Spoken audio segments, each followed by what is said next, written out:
Nah, yang selanjutnya adalah metode pengembangan sistem.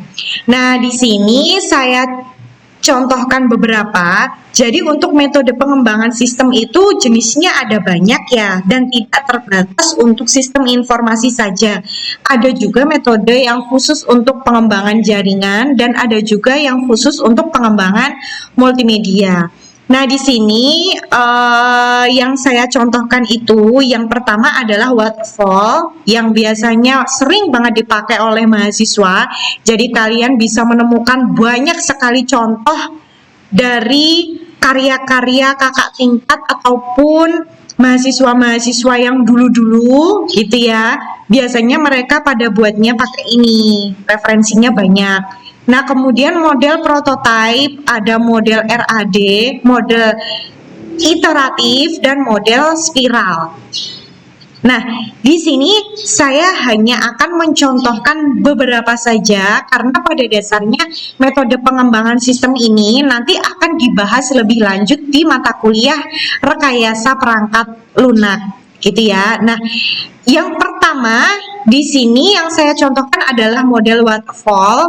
Nah, menurut Summerville 2007, tahap waterfall itu digambarkan seperti ini.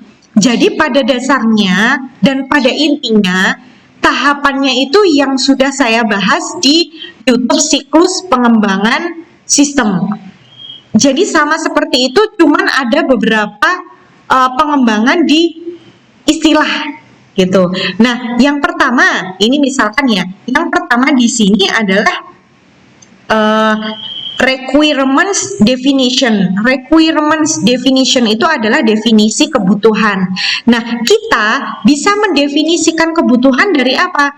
Dari kita menganalisis sebuah sistem yang sedang berjalan, menemukan permasalahannya, dan setelah masalahnya ketemu, kita tahu apa kebutuhannya.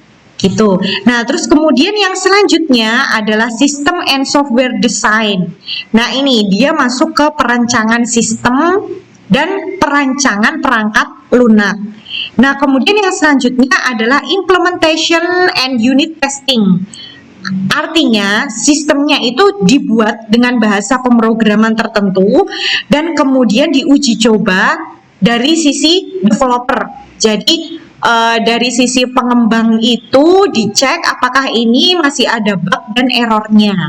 Nah, terus kemudian yang selanjutnya adalah integration and system testing.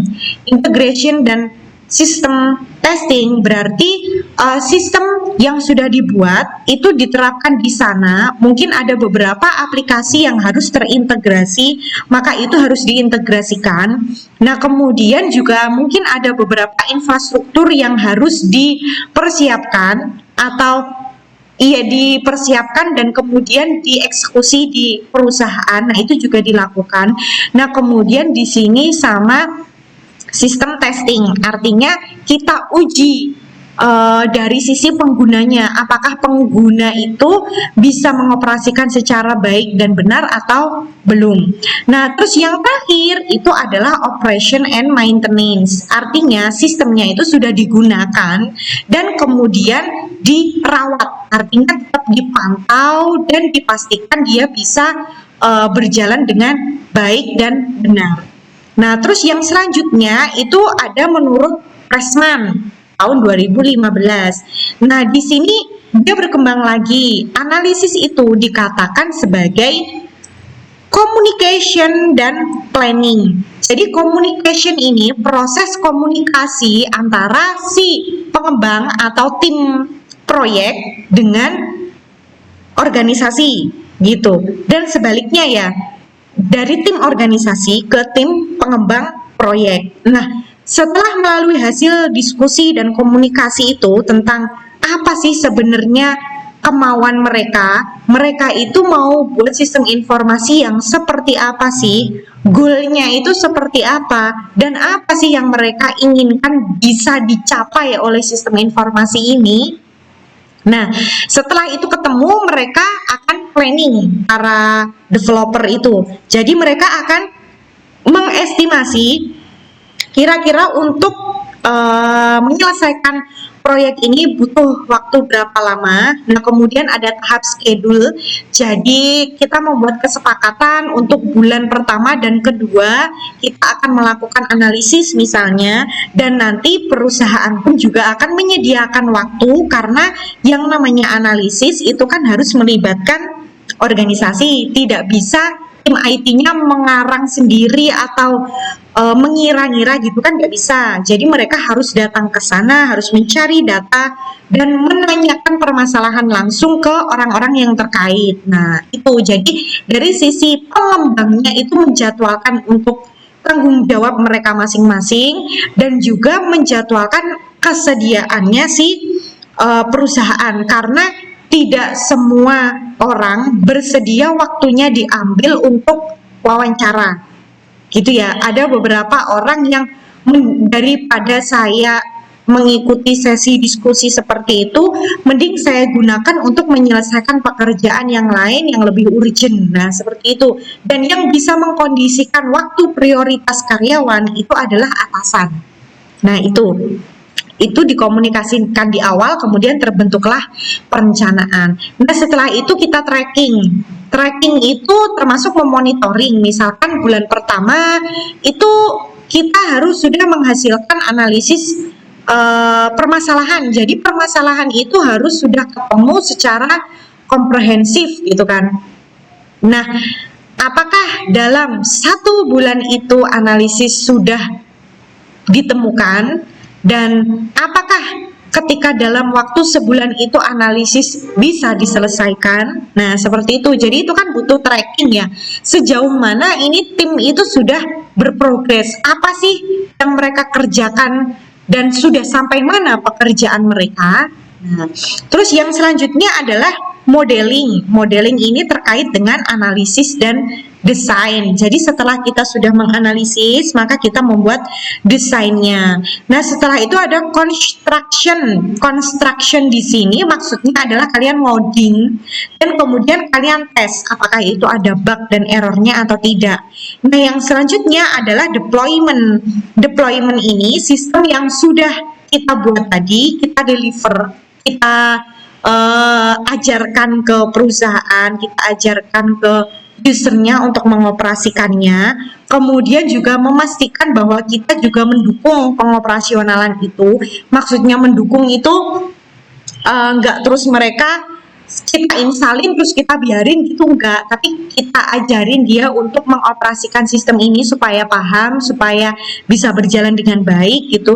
Dan kemudian juga ada feedback dari mereka. Jadi misalkan nanti ada bug atau error yang justru ditemukan oleh user tapi tidak ditemukan oleh pengguna, nah itu bisa diperbaiki atau dibangun kembali. Seperti itu. Nah, terus saya hanya mencontohkan 2 itu. Jadi sebenarnya intinya tuh sama, cuman ada beberapa perbedaan istilah karena mereka mendalami sebuah istilah itu dengan bermacam-macam makna gitu ya. Kayak misalkan analisis. Mungkin analisis menurutnya Summerville ini cukup 1 mendefinisikan kebutuhan. Tetapi ketika 2015 dia berkembang menjadi communication and planning karena ternyata untuk membuat analisis kebutuhan sistem itu memang dibutuhkan komunikasi, dan dari segi tim untuk menyesuaikan kesediaan antara tim pengembang sama organisasi kita butuh planning. Nah, seperti itu ya. Jadi ada beberapa pelebaran atau penyempitan makna atau istilah gitu ya, istilah yang dimaknai oleh beberapa ahli atau beberapa pakar. Nah, di sini ada banyak sekali contohnya kayak prototype. Kalau prototype ini ada mendengarkan pelanggan, ya kan, bahasanya mendengarkan pelanggan. Mendengarkan pelanggan ini buat apa sih? Buat tahu kelemahan sistemnya apa, buat tahu sistem yang berjalan ini seperti apa, buat tahu apa sih kebutuhannya mereka, gitu kan. Nah, terus kemudian di sini membangun dan memperbaiki prototipe. Jadi setelah kita mendengarkan, kita membuat, setelah itu kita konsultasikan kepada pelanggan kita, bener nggak yang kamu harapkan tuh seperti ini. Kalau misalkan enggak, dia akan merevisi itu. Ini bedanya prototipe itu seperti itu ya. Jadi ada proses perbaikan. Kalau waterfall tadi enggak. Jadi kalau itu diperbaiki, masuknya ke pengembangan selanjutnya. Tapi kalau prototipe ini ketika dia membangun dan ada revisi, maka dia harus memperbaiki gitu. Nah, terus kemudian ini pelanggan menguji coba prototipe, ini yang saya katakan. Jadi setelah didengarkan, kemudian didesain dan kalau prototipe itu kan sebenarnya dia program tetapi yang belum jadi gitu loh, yang belum total akan digunakan gitu. Nah, sehingga memang masih bisa direvisi. Ketika kita sudah membangun prototipe, kemudian pelanggan menguji coba, dan ternyata setelah kita dengarkan ada revisi, maka kita memperbaiki prototipe. Setelah diperbaiki prototipenya, nanti pelanggan akan menguji coba lagi, kemudian nanti kita dengarkan pelanggan lagi, apakah ini sudah sesuai. Kalau misalkan ternyata belum, maka kita revisi lagi. Seperti itu siklusnya. Nah, itu salah satu contoh prototipe. Nah, di slide saya ini sudah saya jelaskan bermacam-macam. Ini ya, ada menurut O'Brien, ada model RAD di sini yang biasanya lebih singkat ya. Di sini ada tim 1, tim 2, dan tim 3. Nah, terus kemudian ada ini model iteratif, artinya dia berulang-ulang. Nah, terus kemudian ada model spiral, kemudian ada metode yang lagi kekinian nih, ada model Agile Development Methods. Jadi ini tuh sekelompok metode itu yang didasarkan pada prinsip-prinsip yang sama atau pengembangan sistem jangka pendek yang memerlukan adaptasi cepat dari pengembang terhadap perubahan dalam bentuk apapun.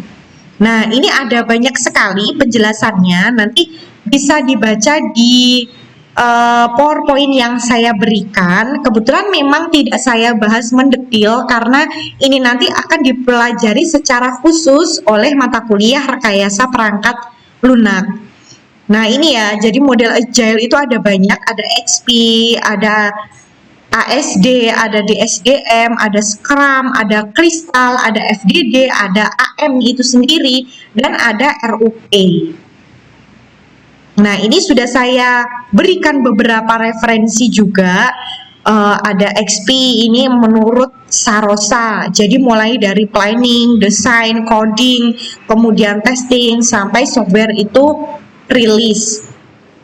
Nah, kemudian ada Scrum, ini ya, Scrum, kemudian ada model Agile Modeling, jadi Agile itu sendiri, terus kemudian ada RUP, dan juga di sini ada metode pengembangan multimedia. Untuk pengembangan multimedia itu sebenarnya juga nggak sedikit ini, ada beberapa metode yang lain sama seperti sistem informasi, cuman nanti akan kita bahas lebih lanjut di mata kuliah yang mungkin ada pengembangan multimedianya.